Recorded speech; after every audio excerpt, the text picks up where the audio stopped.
Commerce भी borderless हो रहा है, क्राइम भी बॉर्डरलेस हो रहा है। और उस वक्त कॉमर्स के डिस्प्यूट और क्राइम, इसको भी अगर बॉर्डरलेस तरीके से हमने निपटना है तो हमें कोई ना कोई नई व्यवस्था, नई परंपरा शुरू करनी पड़ेगी।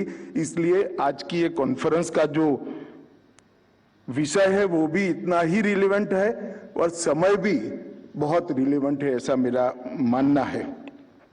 मैं एक बात, आप सभी लोग शुद्ध रूप से कोर्ट के साथ जुड़े हुए हैं, न्याय की प्रक्रिया से के साथ जुड़े हुए हैं। आप सभी को मालूम है आम व्यक्ति के जीवन में न्याय का कितना महत्व है और कितनी श्रद्धा है, परंतु इसकी अभिव्यक्ति अभी अभी महामहिम राष्ट्रपति ने एक जगह पे की है, इसको मैं जरूर कोट करना चाहूंगा। महामहिम राष्ट्रपति यहां से सुदूर 1000 किलोमीटर दूर भारत के सबसे पिछड़े इलाके से और सबसे पिछड़ी ट्राइब से भारत के राष्ट्रपति तक पहुंची हुई व्यक्ति है और ये बताता है कि भारत में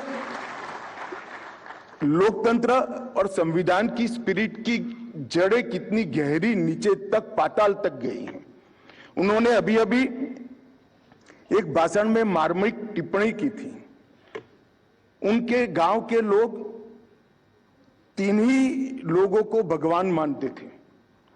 एक शिक्षक जो बच्चों को ज्ञान देता है, आगे बढ़ाता है।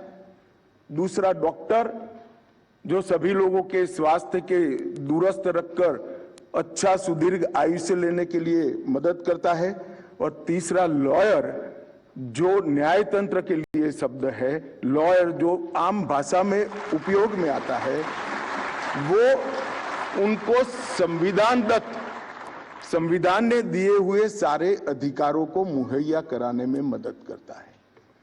इसलिए मैं आज ये बात बताना चाहता हूं कि यहां पर जो कॉन्फ्रेंस हो रही है, इसका दायरा केवल कोर्ट तक सीमित नहीं है।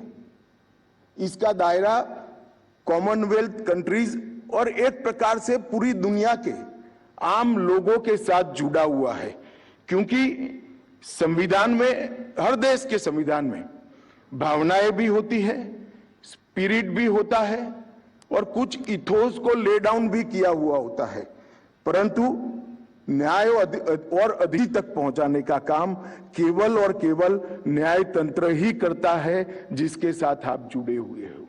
तो इस समय पर न्याय की नागरिकों के प्राप्ति के लिए कॉमनवेल्थ कंट्री में क्या करना चाहिए, इसकी चर्चा ये 2 दिन तक आपने की है।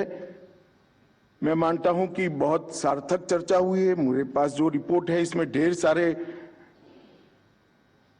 विषयों पर चर्चा हुई है, मगर ग्लोबल लीगल चैलेंजेस और इंस्टीट्यूशनल एक्सेसिबिलिटी, ये विषय मैं मानता हूं कि आज के समय में सबसे ज्यादा रिलेवेंट है और इस पर आगे पर भी एसोसिएशन ने काम करना चाहिए, क्योंकि एक प्रकार से ये चर्चा अगर यही रह जाती है, एकेडमिक चर्चा होकर इसके एसोसिएशन के रिकॉर्ड में रहेगी, तो इसका कोई फायदा नहीं होगा।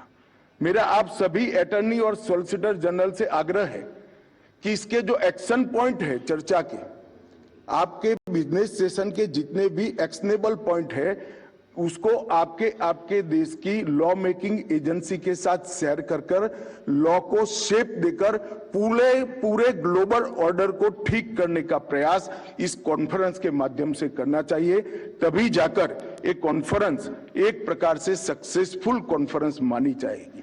अभी कुछ समय पहले हम बैठे थे, तब भी मैंने प्रदीप जी को भी बताया, जस्टिस सूर्यकांत जी को भी बताया कि इसको आगे ले जाने के लिए यहां से जाकर ज्यादा काम करना पड़ेगा, ऐसा मुझे लगता है। मित्रों, जस्टिस डिलीवरी में क्रॉस बॉर्डर चैलेंजेस, इसकी बात करें तो आज कनेक्ट दुनिया में जियोग्राफिकल बॉर्डर और बैरियर है ही है, इसको कोई नकार नहीं सकता, परंतु ट्रेड, कॉमर्स, कम्युनिकेशन और क्राइम, ये सब में से बैरियर और बॉर्डर ये दोनों शब्द निकल गए हैं। क्राइम भी, फिर से एक बार मैं कहना चाहूंगा, क्राइम भी बॉर्डरलेस हो गया है और ट्रेड भी बॉर्डरलेस हो गया है। ये दोनों के लिए हमने आगे काम करना पड़ेगा।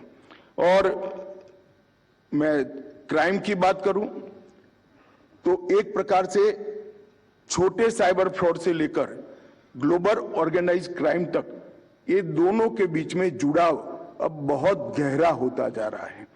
लोकल डिस्प्यूट से लेकर क्रॉस बॉर्डर डिस्प्यूट तक भी जुड़ाव बहुत गहरा होता जाता है।